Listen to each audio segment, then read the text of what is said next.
Assalamu alaikum students, I am Dr. Rabia and today we will discuss about the hip joint. हम लोगों को joint सबसे पहले तो हिप जॉइंट का जो है ना वो सबसे पहले पढ़ लेंगे कि जॉइंट क्या है। जॉइंट की डेफिनेशन हम पढ़ कर आए थे। Joint is the space where the two bones meet, ठीक है, जहाँ पे दो से ज़्यादा हड्डियाँ जहाँ पे जुड़ेंगी तो that forming structure is known as the joint. ये कैविएटेड जॉइंट भी हो सकता है और नॉन कैविएटेड जॉइंट भी हो सकता है। ये हम पढ़ आए हैं पीछे कि दो बोन्स के बीच में स्पेस होगी या without any space. Hip joint की बात करें, अब हम पर्टिकुलरली हिप जॉइंट की बात करेंगे तो फिर हिप जॉइंट की हम टाइप पढ़ेंगे, उसकी आर्टिकुलेटिंग सर्फेसेस पढ़ेंगे, the factors which are providing stability and mobility to the hip joint वो पढ़ेंगे। तो स्टार्ट करते हैं। सबसे पहले तो टाइप के किस किस्म का ये जॉइंट है। ये हमारे पास साइनोवियल जॉइंट है, ठीक है, यानी इसका क्या होगा, इसके अराउंड बोनी एंड्स या जो बोन्स जो कि पार्टिसिपेट करेंगे in the formation of the joint वो इनक्लोज होंगी इन अ फाइब्रस कैप्सूल, जिसको हम फाइब्रस कैप्सूल बोलते हैं, ठीक है। अच्छा जी, उसके साथ साथ हमारे पास कैप्सूल के अंदर हमारे पास एक स्पेशल मेम्ब्रेन सा लाइनिंग होगी। That membrane will be the synovial membrane. Fluid होगा, that will be the synovial fluid, और बीच में कैविटी होगी, ठीक है, यानी स्पेस्ड जॉइंट है। तो हमारे पास क्या हो गया, ये साइनोवियल जॉइंट हो गया। साइनोवियल जॉइंट की कौन सी वैरायटी होगी, ball and socket joint. The ball is formed by the rounded head of the femur, whereas the socket which is formed by the acetabulum of the hip bone. This is the acetabulum, ठीक है। ये हम सारा पीछे पढ़ कर आए हैं कि acetabulum हमारे पास वो पोर्शन होती है। acetabulum is that point where the all of the three bones of the hip joints meet, ठीक है। तो हमारे पास एक कप शेप्ड होलो कैविटी बनती है हिप बोन के ऊपर। That cavity is known as the acetabulum। तो जब ये जो सेफेरिकल हेड है फीमर का ये रिजाइड करेगा विद इन द एसीटेबुलम, तो जो जॉइंट बनेगा that will be the synovial joint. और कौन सी वैरायटी का, ball and socket variety of the synovial joint. Articulating surfaces की अगर हम बात करें तो अभी हम पढ़ कर आए हैं कि हमारे पास क्या होगा, rounded head of the femur होगा जो कि आर्टिकुलेट करेगा विद द एसीटेबुलम। अब यहाँ पे हमारे पास all of the articulating surfaces are covered with the hyaline cartilage, a special type of the cartilage जो कि articulating surfaces को कवर किए हुए होता है। अगर हम इसकी पर्टिकुलरली ये हेड ऑफ द फीमर की बात करें तो हमारे पास एक एरिया होता है, एक पॉइंट होता है जहाँ पे हमारे पास जो आर्टिकुलेटिंग कार्टिलेज है वो फ्री होता है, यानी वहाँ पे कोई आर्टिकुलेटिंग कार्टिलेज नहीं लगा हुआ होता। दैट इज़ द फोविया या पिट पॉइंट, ठीक है। और अगर हम इसी तरह से आर्टिकुलेटिंग अगर हम रिकॉल करें एसीटेबुलम की एनाटमी को, तो एसीटेबुलम की एनाटमी हमारे पास इस तरह से थी कि इसका एक जो है ना हॉर्स शू शेप्ड था आर्टिकुलेटिंग सरफेस, जिसको हमने ल्यूनेट सरफेस बोला था, या हाफ मून शेप्ड सरफेस थी। इसके ऊपर आर्टिकुलेटिंग कार्टिलेज लगा हुआ होगा। इसके साथ साथ हमारे पास इसके पीछे एक फोसा था जिसको हमने एसीटेबुलम फोसा कहा था, और इंटीरियरली हमारे पास एक नोच थी, और ये नोच जो थी ये लाइंड बाय द लिगामेंट जिसको हमने ट्रांसवर्स एसीटेबुलर लिगामेंट बोला था, ठीक है। तो अगर हम पर्टिकुलरली ये एसीटेबुलम के ऊपर बात करें कि इसके ऊपर आर्टिकुलेटिंग कार्टिलेज कहाँ पे लगा हुआ होगा, तो ये ल्यूनेट सरफेस के ऊपर आर्टिकुलेटिंग कार्टिलेज लगा हुआ होगा, ठीक है। यहाँ पे हमारे पास hole of the head of the femur पे लगा हुआ था एक्सेप्ट द पिट पॉइंट, और यहाँ पे हमारे पास आर्टिकुलेटिंग सरफेस के ऊपर लगा हुआ है आर्टिकुलेटिंग कार्टिलेज। ये सर्फेसेस की बात होगी। अब सर्फेसेस जो होंगी वो हमारे पास रेसिप्रोकली कर्व्ड होंगी, यानी अगर एसीटेबुलम हमारे पास कनकेव है तो reciprocal to the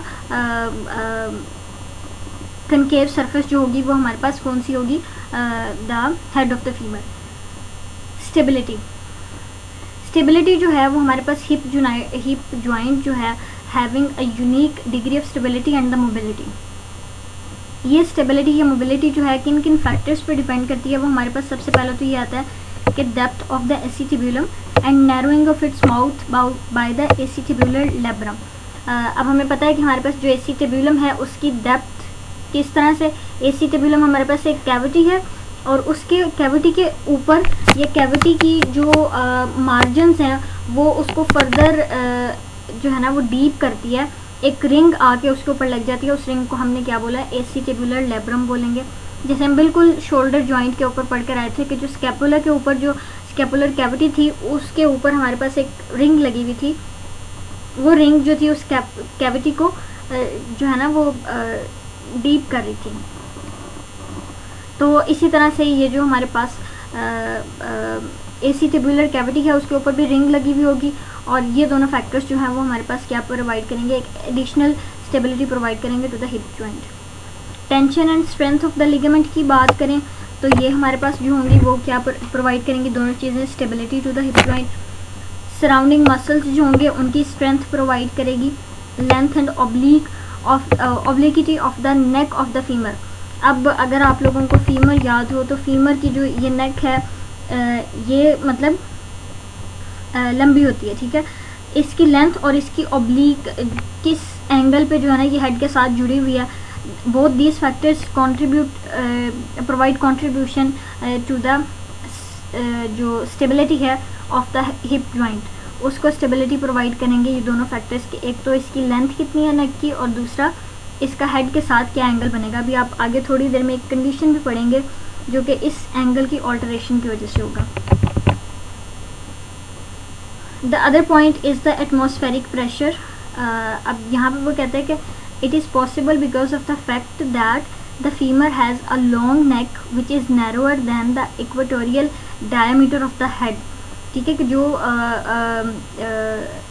neck of the femur है उसकी लेंथ जो है वो बड़ी है, किससे, जो हमारे पास डायमीटर बनता है हेड का। अब हेड क्या है, एक राउंड एक सर्कल की तरह की चीज़ है, ठीक है। अब इस सर्कल का क्या होगा, डायमीटर होगा, और जो ये रेडियस हो गया, ये डायमीटर हो गया, ठीक है।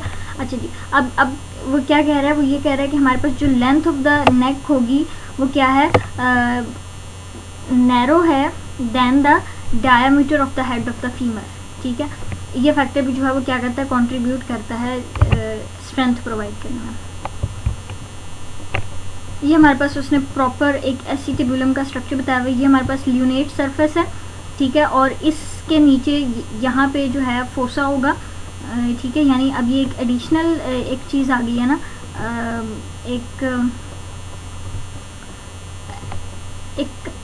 कप के बॉटम में आप अगर इस तरह से मून शेप्ड कोई भी चीज़ फिल करोगे तो उसके नीचे जो होगी, जो स्पेस बचेगी, that space will be the acetabular fossa, और इसके अंदर हमारे पास फैटी टिश्यूज़ होते हैं, और ये इसकी नोच हो जाएगी, ठीक है। ये हमारे पास क्या होगी, ये जो लिगामेंट है that ligament will be transverse acetabular ligament. ये हमारे पास कुछ एनाटॉमी थी जो हम पहले भी पढ़े हुए हैं एसिटिबुलम की, अगर आप लोग चाहो तो वहाँ से जाके भी जो है वो देख सकते हैं।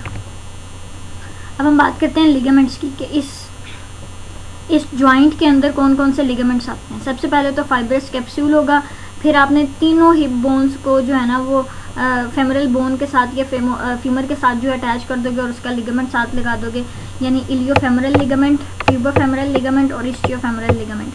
ये तीन लिगामेंट्स हो जाएंगे। Then the ligament of head of the femur, acetabular labrum and the transverse acetabular ligament. ये हमारे पास लिगामेंट्स हैं, इनकी हम अभी डिटेल थोड़ी देर में पढ़ लेंगे। ये हमारे पास वो लिगामेंट्स हैं जो कि हिप जॉइंट की स्टेबिलिटी प्रोवाइड करेंगे, हिप जॉइंट को हिप की बोन्स को जोड़े में, फीमर को और एसिटिबुलम को, not the hip bone. Hip bone में क्योंकि बाकी चीज़ें भी आएंगी, बाकी तीनों बोन्स आएंगे। तो सबसे पहले हम बात करते हैं फाइब्रस कैप्सूल की। अभी हमने पढ़ा कि हमारे पास क्या है, ये एक साइनोवियल जॉइंट है। तो साइनोवियल जॉइंट जो होता है वो हमारे पास क्या होता है, एनकैप्सुलेटेड होता है। कैप्सूल के अंदर दोनों बोनी एंड्स जो होते हैं वो फिक्स होते हैं। तो ये जो फाइब्रस कैप्सूल है, तो ये अब जाहिर सी बात है दोनों बोन्स के साथ जुड़ा हुआ होगा, यानी हेड ऑफ द फीमर के साथ भी और वो cup shaped cavity of the hip bone के साथ भी जुड़ा हुआ होगा, ठीक है। अच्छा जी, तो अब हम देख लेते हैं कि दोनों बोन्स पे कहाँ कहाँ जुड़ा हुआ है। अगर हम बात करें हिप बोन की, तो हिप बोन पे ये अटैच हुआ होगा एक तो एसिटिबुलर लैब्रम के साथ, ठीक है, इसके साथ साथ ट्रांसवर्स एसिटिबुलर लिगामेंट के साथ, and the bone above and behind the acetabulum. यानी फाइब्रस कैप्सूल इन पार्ट्स को कवर किए हुए या इन सरफेसेस के साथ जुड़ा हुआ है, एसिटिबुलर लैब्रम के साथ, एसिटिबुलर के पीछे और उसके ऊपर पड़ी हुई बोन के साथ, और इसके साथ साथ एसिटिबुलर लिगामेंट जहाँ पे हमारे पास हाइलिन कार्टिलेज नहीं था वहाँ पे हमारे पास फाइब्रस कैप्सूल है। ठीक है, ये बात याद रखने वाली है। ये 3 स्ट्रक्चर्स हो गए ऑन द हिप बोन। और अगर हम फीमर की बात करें तो हमारे पास इंटरट्रोकेंटेरिक लाइन के फ्रंट पे होगा fibrous capsule and 1 centimetre medial to intertrochanteric crest behind. ठीक है, यानी इंटरट्रोकेंटेरिक क्रस्ट के पीछे 1 सेंटीमीटर मीडियल जब हम जाएंगे तो इस सरफेस पे या उस एरिया पे भी हमारे पास फाइब्रस कैप्सूलर अटैचमेंट होगी। These are the attachments of the fibrous capsule के हिप बोन के कहाँ कहाँ लगा हुआ है और फीमर के कहाँ कहाँ लगा हुआ है। अब हम बात करें फाइबर की, जो कि उसको बना रहे हैं कैप्सूल को, इंटीरियर सुपीरियरली जो होंगे वो थिक होंगे और फर्मली अटैच्ड होंगे। ठीक है, और यही जो है वो क्या करेंगे, एक मैक्सिमम टेंशन प्रोवाइड करेंगे in the standing posture. Posterior inferiorly fibres, जो फाइबर्स होंगे, ये जो कैप्सूल होगा वो क्या होंगे, थिन होंगे और लूजली अटैच होंगे to the bone. These are some of the features जो कि उसने इंटीरियर सुपीरियर और पोस्टीरियर बताए हैं जॉइंट के। अब हम बात करते हैं कि कैप्सूल के अंदर जो फाइबर्स हैं वो 2 तरह के फाइबर्स होंगे, एक आउटर फाइबर्स होंगे, एक इनर फाइबर्स होंगे। जो आउटर फाइबर्स हैं वो लॉन्गिट्यूडनल फाइबर्स होंगे और जो इनर फाइबर्स हैं वो सर्कुलर फाइबर्स होंगे और वो मिलकर हमारे पास एक जोन बनाते हैं, that will be known as zona orbicularis.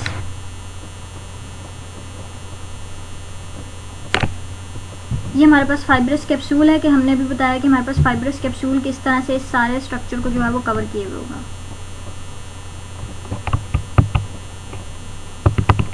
ठीक है, फाइब्रस कैप्सूल के अब हमने पढ़े कि हमारे पास आउटर लॉन्गिट्यूडनल फाइबर्स हो गए और इनर सर्कुलर फाइबर्स हो गए। जो इनर सर्कुलर फाइबर्स हैं वो मिलकर एक जोन बना रहे हैं, that will be the zona orbicularis. और जो हमारे पास अब ये जो लॉन्गिट्यूडनल फाइबर्स हैं ये इंटीरियर सुपीरियरली वेल डेवलप्ड होंगे एंड ये क्या करेंगे, दे रिफ्लेक्ट, ठीक है, along the neck of the femur to form the retinacula. अगर आपको पेरिटोनियम वाला स्ट्रक्चर याद हो तो हमने देखा था कि पेरिटोनियम जो थी वो क्या आ रही थी, वॉल के साथ साथ आ रही थी, फिर उसने लाइन किया था यूरिनरी ब्लैडर को और उसके बाद वो रिफ्लेक्ट बैक कर गई थी। ठीक है, तो यहाँ पे भी किस तरह से होगा कि हमारे पास ये जो इंटीरियर सुपीरियर फाइबर्स होंगे ये क्या होंगे, वेल डेवलप्ड होंगे और जो फाइबर्स होंगे वो क्या करेंगे, रिफ्लेक्ट करेंगे along the neck of the femur to form the retinaculum. जो हमारे पास ब्लड वेसल्स होंगी जो कि हेड ऑफ द फीमर और नेक ऑफ द फीमर के अंदर जाएंगी, ठीक है, या उसको सप्लाई करेंगी, वो क्या करती हैं, इस रेटिनाकुला के अलोंग ट्रेवल करती हैं।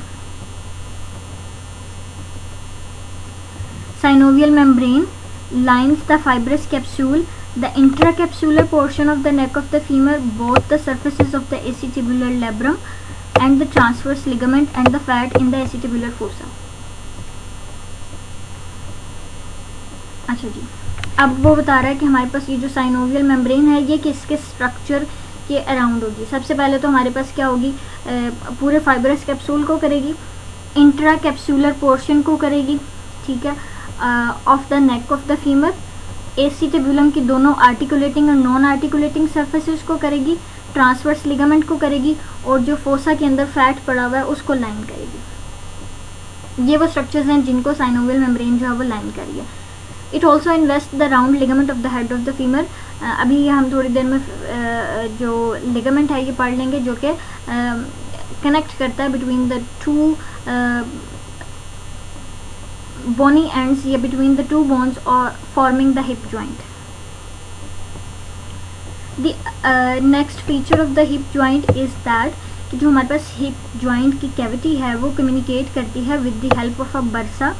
वो bursa जो है वो कहाँ पड़ा हुआ है, between the tendon of the psoas major, ठीक है, through a circular opening in the capsule located between the pubofemoral ligament and the vertical band of the iliofemoral ligament। ये दो जो बैंड्स हैं लिगामेंट के, इसके बीच में जो कैप्सूल का पोर्शन होगा वो एक सर्कुलर ओपनिंग देता है। उस सर्कुलर ओपनिंग से बरसा जो है वो बाहर निकलता है और वो क्या करता है, लाई करता है between the tendon of the psoas major muscle. Psoas major muscle के इंसर्शन और टेंडन के बीच में ये बरसा लगा हुआ होगा और इस तरह से जॉइंट कैविटी जो है वो कम्युनिकेट करती है विद दैट ऑफ द बरसा। अभी हम थोड़ी देर में पढ़ लेंगे। तो हमने अभी सिर्फ ये देखा कि हमारे पास बरसा की जो ओपनिंग है वो कहाँ पे पड़ी हुई है, जो प्यूबोफेमरल लिगामेंट है वो और जो vertical band of the iliofemoral ligament है, इन दोनों के बीच से जो कैप्सूल की सर्कुलर ओपनिंग है वहाँ से हमारे पास ये बरसा निकलेगा।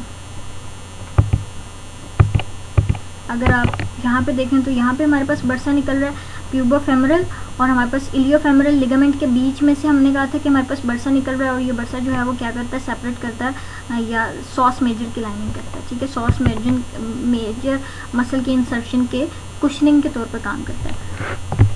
अब हम देखेंगे इलियोफेमरल लिगामेंट को। इलियोफेमरल लिगामेंट हमारे पास एक इन्वर्टेड वाई शेप्ड लिगामेंट है। ठीक है, ये लाई करता है इंटीरियर सुपीरियरली, ऑब्वियसली इलियोफेमरल है तो ilium of the hip bone के साथ लगा हुआ होगा और नीचे से फेमोरल बोन या फेमरल किसी फीमर बोन के किसी बोनी मार्किंग के साथ अटैच होगा। ये हमारे पास, अभी हम इसके ओरिजिन इंसर्शन देख लेंगे कि कहाँ कहाँ पे लगा हुआ है। ये हमारे पास एक स्ट्रॉन्गेस्ट लिगामेंट है बॉडी का और ये हमारे पास प्रिवेंट करता है ट्रंक को from falling backwards in the standing posture. Standing posture में खड़े होने के बाद ट्रंक की बैकवर्ड फॉलिंग को जो है वो प्रिवेंट करता है।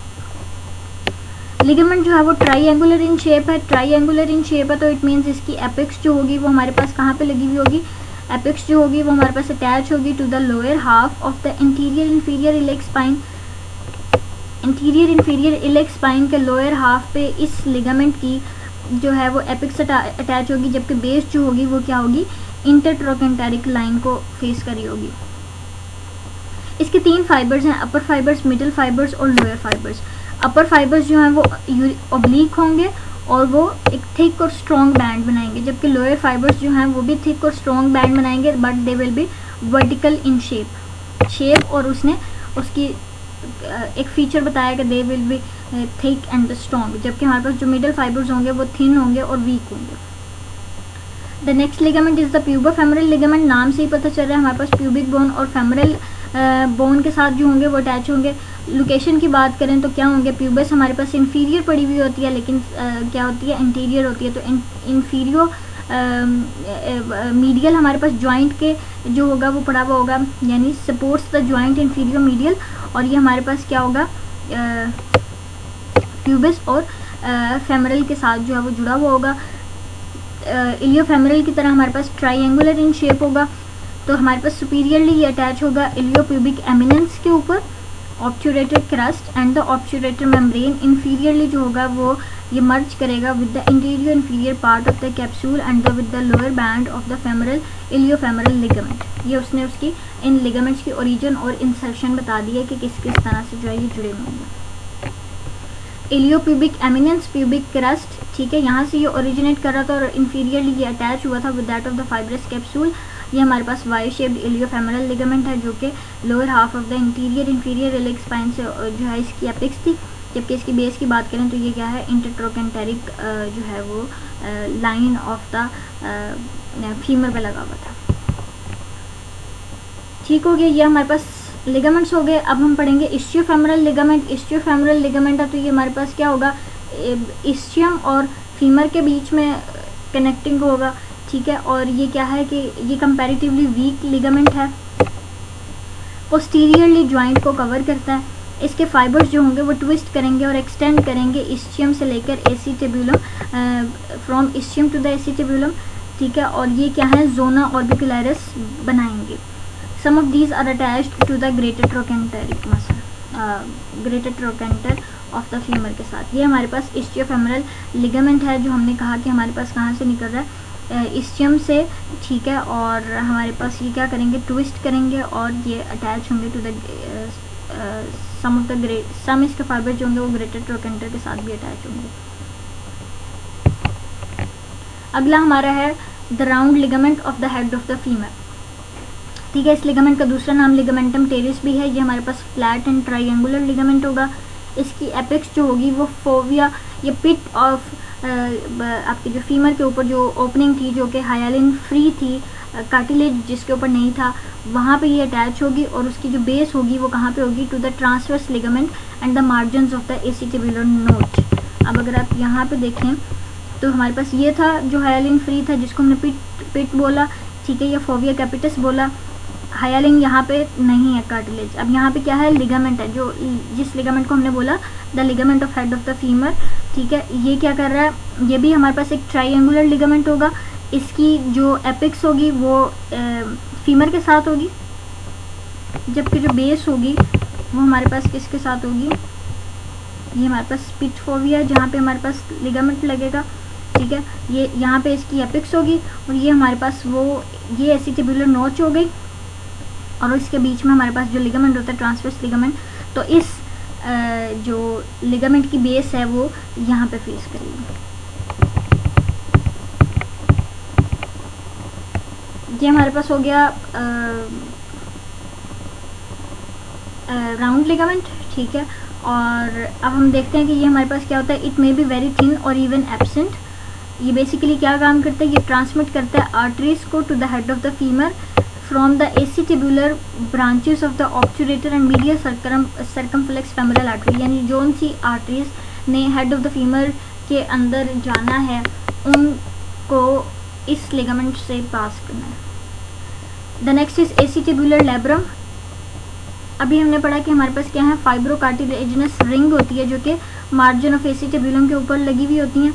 ये नैरो करती हैं माउथ एसिटिबुलम के माउथ को, ठीक है, और हेल्प करती हैं इन loading the head of the femur in position, ठीक है, कि जो हेड ऑफ द फीमर है वो अपनी पोजीशन में इसकी वजह से रहता है, मतलब उसको जो है वो एक एडिशनल फैक्टर प्रोवाइड करेंगे। The next is transverse ligament of the एसिटिबुलम।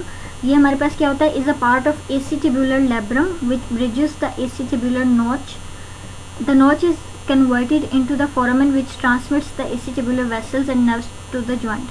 अभी हम देख कर आए कि हमारे पास ये जो दोनों एंड्स थे उस आर्टिकुलेटिंग सरफेस या lunate articulating surface of the acetabulum के, वो हमारे पास क्या बनाएंगे, जो है ये दोनों लिगामेंट्स जो हैं इनके बीच में हमारे पास एक दोनों एंड्स के बीच में हमारे पास एक लिगामेंट होता है, that will be the transverse ligament, ठीक है। और ये नोच जो है इस लिगामेंट की वजह से कन्वर्ट हो जाती है इनटू द एसिटिबुलर फोरामेन, जो कि अब फोरामेन है तो ऑब्वियसली इसमें से सारे जो AVN स्ट्रक्चर्स जो होंगे वो पास करेंगे, artery, when and nerves. Relationships of the hip joint. Interior क्या पढ़ा है, पोस्टीरियर क्या पढ़ा है, सुपीरियर और इन्फीरियर क्या पढ़ा है। अगर हम इंटीरियर की बात करें तो इलियोसॉस मसल पढ़ा हुआ होगा, और ये इलियोसॉस मसल जो है वो सेपरेट किया जाएगा from the joint by a bursa, ठीक है। अभी हम ये इसको देख कर भी आए हैं। पोस्टीरियरली अगर हम बात करें तो हमें नीचे से ऊपर जाना है जॉइंट के, और हमारे पास क्या क्या स्ट्रक्चर पड़े होंगे, tendon of obturator externus covered by the quadratus femoris, obturator internus both of the gemelli यानी superior and inferior, piriformis muscle, sciatic nerve and the gluteus maximus muscle. ये पोस्टीरियर पड़ा है सारा musculature posterior to the hip joint. Superior की अगर हम बात करें तो सुपीरियरली हमारे पास head of the rectus femoris पड़ा हुआ है, that will be covered with the gluteus medius and minimus and partially by the gluteus Maximus. Inferior relations की अगर हम बात करें तो इन्फीरियर इसके पेक्टिनियस मसल पड़ा हुआ होगा, lateral fibers of the pectineus muscle, obturator externus muscle पड़ा हुआ होगा, इसके साथ साथ gracilis, abductor, longus, brevis, magnus, hams muscles होंगे। अब अगर आप इस स्ट्रक्चर को देखें तो ये हमारे पास क्या है, रिलेशंस को जो है वो बता रहा है। ये हमारे पास जो पिंक शेड में पड़ा हुआ है ये बर्सा है जो कि सेपरेट करेगा इसके आगे पड़े हुए मसल को, that muscle will be the iliopsoas, ठीक है। इसके सुपीरियर अगर हम बात करें तो सुपीरियर ग्लूटियस मीडियस, मिनिमस और हमारे पास रेक्टस फेमोरिस पड़ा हुआ है। पोस्टीरियरली हमारे पास क्या पड़े हुए हैं, पिरिफॉर्मस मसल पड़ा हुआ है, ये हमारे पास ऑब्टुरेटर इंटरनस का टेंडन है, इसके ऊपर सुपीरियर गेमिलस है, सुपीरियर इंफीरियर गेमिलस है, ठीक हो गया। और अगर हम जॉइंट के इंफीरियर बात करें तो जॉइंट के इंफीरियर हमारे पास पेक्टिनियस मसल के कुछ फाइबर्स पड़े हुए थे, ठीक है, ये पेक्टिनियस मसल है, ऑब्टुरेटर एक्सटर्नस मसल है, इसके साथ साथ हमारे पास क्या है, एडक्टर कंपार्टमेंट आ जाएगा, ठीक है, एडक्टर, मैग्नस, ब्रेविस और ये सारी चीज़ें आ जाएंगी। नर्व सप्लाई की अगर हम बात करें तो ज्वाइंट जो है वो सप्लाई किया जाएगा by the obturator artery and the two of the circumflex femoral artery and two gluteal arteries, ठीक है। और ये जो हैं वो हमारे पास ये सारी आर्टरीज जो हैं वो सप्लाई करेंगी blood to the joint, hip joint, ठीक हो गया। नेक्स्ट वो कहता है कि हमारे पास small part of the head near the fovea capitis is supplied by the acetabular branch of obturator and medial circumflex femoral artery, कि हमारे पास जो एसिटिबुलर ऑब्टूरेटर आर्टरी की जो हमारे पास एक एसिटिबुलर ब्रांच आती है उससे सप्लाई किया जाता है area around the pit fovea, ठीक है। और इसी तरह से मीडियल सर्कमफ्लेक्स फेमोरल आर्टरी से ब्रांच आती है, वो उसको ब्लड को सप्लाई करती है। नर्व सप्लाई की अगर हम बात करें तो फेमोरल नर्व आएगी, नर्व टू क्वाड्रेटस फेमोरस आएगी, interior division of obturator nerve आएगी, क्वाड्रेटस फेमोरस के नर्व से सप्लाई किया जाएगा and the superior gluteal nerve से सप्लाई किया जाएगा। यानी जो उसके इर्द गिर्द का सारा मस्कुलेचर का जो जॉइंट के इर्द गिर्द जो मसल पड़े हुए हैं उन मसल्स की जो मसल्स नर्व सप्लाई है उससे मेजर जो है वो सप्लाई किया जा रहा है। फेमोरल नर्व आ गई, रेक्टस फेमोरस आ गई, interior division of obturator nerve आ गई, क्वाड्रेटस फेमोरस आ गई and the superior gluteal nerve आ गई। मूवमेंट्स की अगर हम बात करें तो फ्लेक्शन एक्सटेंशन होगी, एबडक्शन एडक्शन होगी, medial rotation and lateral rotation होगी एंड सर्कमडक्शन होगी। बिल्कुल जैसे हम शोल्डर की मूवमेंट्स पढ़कर आए हैं वैसे ही ये सारी की सारी होंगी। मल्टी एक्सियल जॉइंट है तो उसका एक्सिस जो होगा जिसके अराउंड मूवमेंट होती है वो मोर देन वन होगा, यानी सिर्फ एक एक्सिस के अराउंड नहीं होगी, ट्रांसवर्स एक्सिस के अराउंड भी होगी, वर्टिकल एक्सिस के अराउंड भी होगी। अब अगर हम बात करें हिप जॉइंट की क्लोज्ड पैक्ड पोजीशन की, तो क्लोज पैक्ड पोजीशन हमारे पास वो पोजीशन होती है जिसमें जो बोनी एंड्स हैं वो क्या होते हैं, क्लोज पोजीशन में होते हैं, ये टाइटली पैक्ड हुए हुए होते हैं। That condition is the close packed position. और वो कौन सी है हिप जॉइंट की, extension, slight abduction and medial rotation. यानी ये तीनों मूवमेंट्स जब होंगी तो जॉइंट जो होगा वो क्या होगा, क्लोज पैक्ड पोजीशन में होगा, फुल स्ट्रेसफुल कंडीशन में होगा। जब आपके जो सारे लिगामेंट्स और कैप्सूल जो होगा वो फुली टाइट पोजीशन में होगा। और दूसरी हमारे पास न्यूट्रल पोजीशन होती है जिसमें जॉइंट जो होता है वो नॉर्मल कंडीशन के अंदर एग्जिस्ट किए हुए होता है। न्यूट्रल पोजीशन होती है, लीस्ट टेंशन होती है जिसके अंदर। द नेक्स्ट पॉइंट इज कि हमारे पास सारे के सारे जो एक्सिस हैं वो पास करते हैं through the centre of the head of femur. अभी हमने पढ़ा कि मल्टी एक्सियल जॉइंट है, मोर देन वन एक्सिस होंगे, सारे एक्सिस जो होंगे वो centre of the head of femur से पास करेंगे, but none of them is fixed because the head is not quite spherical, कि इसमें से कोई सा भी एक्सिस जो होगा वो फिक्स नहीं होगा। वो क्या होंगे, क्योंकि जो हेड ऑफ फीमर है वो कम्प्लीटली स्फेरिकल नहीं है। ये हमारे पास range of movement of hip joint है कि कितनी रेंज तक मूवमेंट हो सकती है। फ्लेक्शन की बात करें तो 120 to 125 डिग्रीज तक जो है वो फ्लेक्शन हो सकती है। एक्सटेंशन की बात करें तो 15 to 30 degree, abduction 30 to 50 degree, adduction 20 to 30 degree, medial rotation 25 to 40 degree and lateral rotation जो है वो 40 to 50 डिग्रीज। ये हमारे पास कुछ रेंजेस थी जो कि हिप जॉइंट पे होने वाली मूवमेंट की थी। अब अगर हम फ्लेक्शन की बात करें तो वो फ्लेक्शन कह रहा है कि फ्लेक्शन जो है वो लिमिटेड होती है by the contact of thigh with the interior abdominal wall. Flexion क्या होगी कि जब आप मूव करोगे लेग को टुवर्ड्स योर बॉडी, अब मैक्सिमम जितना आप लेके जा सकते हो एट द एंड तो इंटीरियर एब्डोमिनल वॉल ने आना ही आना है ना, तो वो इंटीरियर एब्डोमिनल वॉल जो है वो उसकी फ्लेक्शन को लिमिट कर रहा है या मज़ीद फ्लेक्शन नहीं होने दे रहा। Same case with that of the adduction of the body. Adduction के केस में अदर साइड आ जाएगी ऑफ द बॉडी, यानी दूसरी लिम्ब आ जाएगी जो कि उसको फर्दर आगे नहीं जाने देगी। हाँ, यहाँ पे हमारे पास एक पॉइंट आ रहा है टू जॉइंट मसल वर्क, कि हमारे पास जो लोअर लिम्ब के जो यहाँ पे लगे हुए मसल्स होंगे वो क्या होते हैं, इतने लंबे होते हैं कि वो दो जॉइंट से क्रॉस कर रहे होते हैं। अब टू जॉइंट मसल वर्क है तो क्या होगा कि कंपनसेट करना पड़ेगा, दोनों जॉइंट्स की पोजीशन इस तरह से होगी कि हमारे पास अगर एक जॉइंट फुली पोजीशन में है, फुली एक्सटेंडेड पोजीशन में है या फुली फ्लेक्स्ड कंडीशन में है, तो दूसरे जॉइंट पे उस मसल के फाइबर्स जो होंगे वो क्या होंगे, ये आप काइनी में पढ़ रहे होगे टू जॉइंट मसल वर्क। ये यहाँ पे उसने वही बात की है कि हमारे पास the movement of the hip is closely related to the position of the knee joint because of the presence of two muscles which act on both the hip and the knee. यानी यहाँ से गुजरने वाले जो muscles होंगे वो hip और नी दोनों से गुजर रहे होंगे, दोनों जॉइंट की मूवमेंट में उनका काम होगा। अब किस तरह से कि एक्सटेंडेड पोजीशन ऑफ द नी के केस में stretch on the hamstring muscles does not allow the hip to move into its complete flexion range। जब नी जो है वो फुली एक्सटेंडेड कंडीशन में है तो जो आपके हैम्स मसल्स होंगे वो इतना टाइट नहीं होंगे, वो अलाउ ही नहीं करेंगे कि हिप जॉइंट पे जो है वो हमारे पास क्या हो, फुल फ्लेक्शन रेंज आप गेन कर सको। To gain the full flexion at the hip joint आपको नी जॉइंट को फ्लेक्स करना पड़ेगा। ठीक हो गया। अब हमारे पास आता है कि हमारे पास हिप जॉइंट जो है वो क्या होते हैं, वेट बेयरिंग होते हैं। फीमर जो होता है वो फिक्स होगा। अब आप इसकी वर्किंग भी पढ़ाए होगे कि हमारे पास एक जब जॉइंट मूव कर रहा होता है तो one part of the bone जो होगा वो फिक्स होगा और अदर जो होगा वो मोबाइल होगा। तो जिस तरह से बाकी बॉडी के जॉइंट्स जो हैं वो क्या होते हैं, जो जनरल प्रिंसिपल बाकी बॉडी के जॉइंट्स पे अप्लाई होता है वो यहाँ पे भी अप्लाई होता है। किस तरह से कि हमारे पास जो प्रॉक्सिमल बोन है यानी जो पेल्विस है वो केपेबल होगी moving on the fixed distal femur.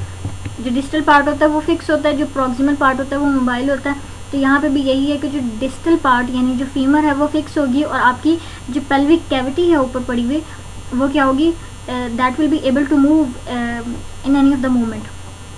अब पेल्विस है तो किस डायरेक्शन में, या इंटीरियर पेल्विक मूव होगी या पोस्टीरियर होगी या लेटरल होगी, ये कंडीशंस होंगी। तो वो उसने बताया हुआ है कि हमारे पास किस तरह से होगी। अब इन मसल्स इन मूवमेंट्स को परफॉर्म करने में कौन कौन से मसल्स जो हैं वो अपना फंक्शन परफॉर्म करते हैं। चीफ मसल्स पढ़ लेंगे, एक्सेसरी आप लोग खुद पढ़ लेना, सारे वही हैं जो हम पढ़ कर आए हुए हैं अलग अलग से। ठीक है। फ्लेक्शन में हमारे पास सॉस मेजर मसल और इलियाकस मसल जो है वो काम करते हैं। एक्सटेंशन के जो चीफ मसल्स हैं वो ग्लूटियस मैक्सिमस और हैम्स मसल्स हैं। एडक्शन की अगर हम बात करें तो एडक्टर कंपार्टमेंट के सारे मसल्स आ जाएंगे, यानी एडक्टर लोंगस, मैग्नस, ब्रेविस वगैरह आ जाएंगे। और अगर हम एबडक्शन की बात करें तो ग्लूटियस मीडियस और मिनिमस होंगे। मीडियल रोटेशन में हमारे पास TFL होता है, ग्लूटियस मीडियस के इंटीरियर फाइबर्स होंगे और मिनिमस होगा। लेटरल रोटेशन में हमारे पास obturator externus, internus, superior gemellus, inferior gemellus and the quadratus femoris muscle होंगे जो कि चीफ मसल्स हैं ऑफ द लेटरल रोटेशन। अब हम पढ़ते हैं क्लिनिकल एनाटॉमी कि ये हिप जॉइंट जो है वो क्या क्या कंडीशंस कॉज कर सकते हैं। सबसे पहले तो कंजेनिटल डिसलोकेशन, कि कंजेनिटल डिसलोकेशन जो है वो मोर कॉमन होती है हिप जॉइंट के ऊपर then any other joint of the body. जितनी ज़्यादा कंजेनिटल डिसलोकेशन हिप जॉइंट पे देखी गई है वो किसी और जॉइंट पे नहीं देखी गई। अब जो है वो फीमर जो है वो स्लिप कर जाता है upwards on the gluteal surface of the ilium because the upper margin of the acetabulum is developmentally deficient. ठीक है। क्या होगा कि जब डेवलपमेंट हो रही होगी तो उस टाइम पे जो एसिटिबुलम का अपर मार्जिन होगा वो प्रॉपरली बनेगा नहीं। जब ऊपर वाला मार्जिन नहीं बनेगा तो उसको ऊपर से कोई रेजिस्टेंस प्रोवाइड नहीं होगी तो इजीली जो है वो हिप जो हेड ऑफ द फीमर होगा वो अपवर्ड डायरेक्शन में स्लिप कर सकता है क्योंकि ऊपर रेजिस्टेंस तो कोई प्रोवाइड नहीं कर रहा। This causes the lurching gait. ठीक है। और आपका जो टेंडनबर्ग साइन होगा वो पॉजिटिव होगा। यहाँ हम पीछे टेंडनबर्ग साइन पढ़ कर आए हैं ग्लूटियस मीडियस मैक्सिमस और मिनिमस वाले चैप्टर में कि किस तरह से ये साइन जो है वो पॉजिटिव होगा। हिप ड्रॉप हो जाती है ऑपोजिट साइड की। The next disease is the Perthes disease. ठीक है। ये किस तरह से, this is characterized by the destruction and the flattening of the head of the femur with an increased joint space, कि जो हेड ऑफ द फीमर है वो क्या हो जाएगा, फ्लैटन हो जाएगा। उस फ्लैटनिंग के रिजल्ट में, ये डिस्ट्रक्शन के रिजल्ट में हमारे पास जो जॉइंट स्पेस हो जाएगी वो बढ़ जाएगी। The next is the coxa vara. Varus का मतलब क्या था कि डिक्रीज होगा। ठीक है। ये वो कंडीशन है जिसके अंदर जो नेक एंगल नेक शाफ्ट एंगल जो होगा वो क्या हो जाएगा, रिड्यूस हो जाएगा। नॉर्मल कितना होता है चिल्ड्रन के केस में 150 डिग्रीज और एडल्ट के केस में 127 डिग्रीज। जो नेक और शाफ्ट का एंगल है वो कम हो जाएगा तो that condition will be the coxa vara. Dislocation की अगर हम बात करें, डिसलोकेशन मतलब जॉइंट डिसलोकेट हो गया, अपनी जगह से हिल गया। तो डिसलोकेशन इंटीरियर हो सकती है, पोस्टीरियर हो सकती है और सेंट्रल हो सकती है। पोस्टीरियर मोर कॉमन है, इंटीरियर लेस कॉमन है। पोस्टीरियर के केस में हमारे पास पोस्टीरियरली जो होगा वो क्या पड़ी हुई होगी, शैटिक नर्व गुजरी होगी। तो शैटिक नर्व जो है वो इंजर हो सकती है, उस पर कंप्रेशन पड़ सकती है, जिसके केस में आपकी जो शैटिक नर्व के साइन एंड सिम्टम है कंप्रेशन के वो आएंगे, यानी नम्बनेस होगी और वो टिंगलिंग सेंसेशंस होंगी। The next is injuries. अब किसी भी किस्म की ऐसी इंजरी जो होगी हिप जॉइंट के अंदर दैट में produce the shortening of the lower limb, ठीक है। जो लोअर लिम्ब की एक नॉर्मल लेंथ होगी एक इंडिविजुअल के अंदर, वो जो है वो क्या होगी, कम हो जाएगी, और आप उसको कंपेयर करोगे with the other side of the limb, उससे आपको आइडिया हो जाएगा कि कितनी छोटी है। अब इसको लेंथ को किस तरह से मेजर करना है, AS-IS से लेके मीडियल मेलियोरस तक जो है वो जितना जो भी मेजरिंग आपकी वो होगी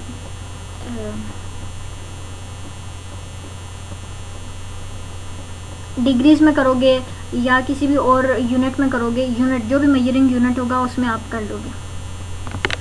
द अदर इज डिजीजेस, कि हमारे पास किसी भी तरह से ऐसी कोई disease such as the tuberculosis, ठीक है, वो क्या करेगी, पेन को रेफर करेगी टू द नी जॉइंट, क्योंकि यहाँ पे हमारे पास क्या है कि कॉमन नर्व सप्लाई है दोनों जॉइंट्स की। The next point is aspiration, ठीक है, कि हम जॉइंट में से एक्सेसिव फ्लूइड को जो है वो एस्पायर करेंगे, बाहर निकालेंगे, वो हम कर सकते हैं। यहाँ पे उसने दो प्रोसेसेस बताए हैं, दो मेथड्स बताए हैं। एक तो उसने कहा कि हम क्या करेंगे,